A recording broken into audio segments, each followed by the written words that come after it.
എന്താടാ നീ വല്ലാതായത്? ആ തുണിക്കച്ചവടക്കാരി പറയുന്നത് കേട്ടിട്ടാണോ? തുണിക്കച്ചവടക്കാരി പറഞ്ഞു കേട്ടൊന്നുമല്ല. മാഷ് പറഞ്ഞിട്ട് പോയതുപോലെ എന്റെ ജീവിതത്തില് ഇനി സന്തോഷം എന്തെന്നുണ്ടാവുന്ന.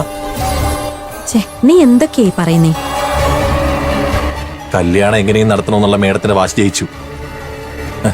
അത് നടത്തി കാണിച്ചു. അത് കഴിഞ്ഞ് എന്റെ ഭാര്യയെ അവള് ജീവിക്കില്ലല്ലോ.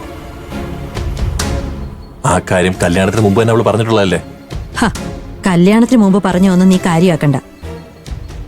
നിന്റെ താലി അവളുടെ കഴുത്തിൽ വീണ ആ നിമിഷം മുതൽ അവള് നിന്റെ ഭാര്യയായി ജീവിച്ചല്ലേ പറ്റൂ.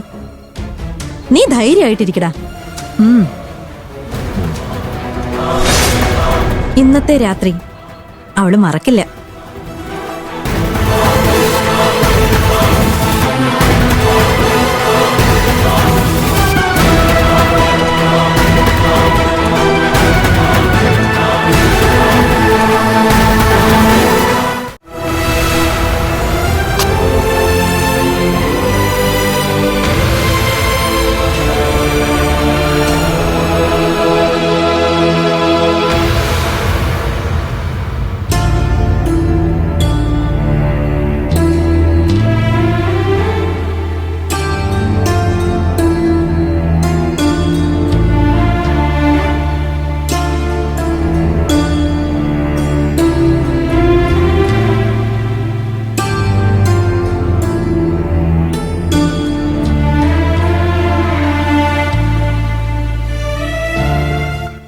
ഇനി പൂജാമുറി ശ്രേയുടെ കയ്യിലായിരിക്കും. വിളക്കൊളുത്തുന്നതിന്റെ പേരിൽ ഒരു വഴക്ക് വേണ്ട. അതാ ശിവപാർവതിമാരെ ഞാൻ ഇവിടെ കൊണ്ടുവന്ന് വെച്ചത്. ഇനി ഇവരുടെ കയ്യില എന്റെയും അക്കുച്ചേട്ടന്റെയും ബാലമാമന്റെ ഒക്കെ സന്തോഷവും സമാധാനവും.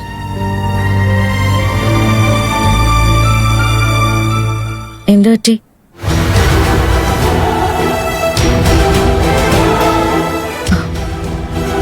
മുഖം വല്ലാതിരിക്കുന്നു. ഇനി ഇവിടെ നടക്കാൻ പോകുന്നതിനെ കുറിച്ച് ഓർത്താണോ?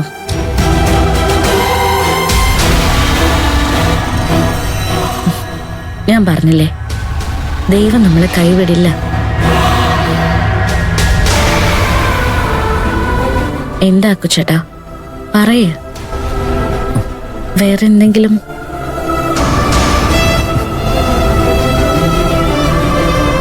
അക്കുച്ചേട്ടാ എന്നെ നോക്ക്.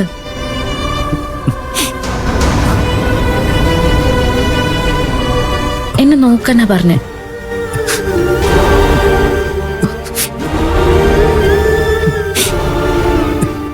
അക്കുച്ചേട്ടൻ എന്നോടൊന്നും മറക്കുന്നുണ്ട്.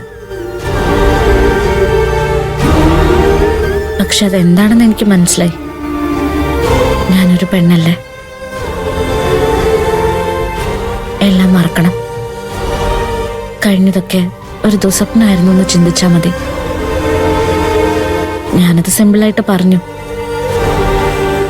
പക്ഷെ അത് എളുപ്പം മറക്കാനാവുന്നല്ലെന്ന് എനിക്കറിയാം. ദൈവം നമ്മളെ കുറെ പരീക്ഷിക്കും. അതൊക്കെ തരണം ചെയ്ത് വേണം നമ്മൾ മുന്നോട്ട് പോവാൻ. നമുക്കിനിയൊന്നും ചെയ്യാൻ പറ്റില്ലല്ലോ. ശ്രേയയുടെ പഴയ ഓർമ്മകള് അക്കുച്ചേട്ടനിൽ ഒരുപാട് വിഷമം ഉണ്ടാക്കുന്നുണ്ടല്ലേ. ഈ സമയം പോവും അക്കുച്ചേട്ടാ.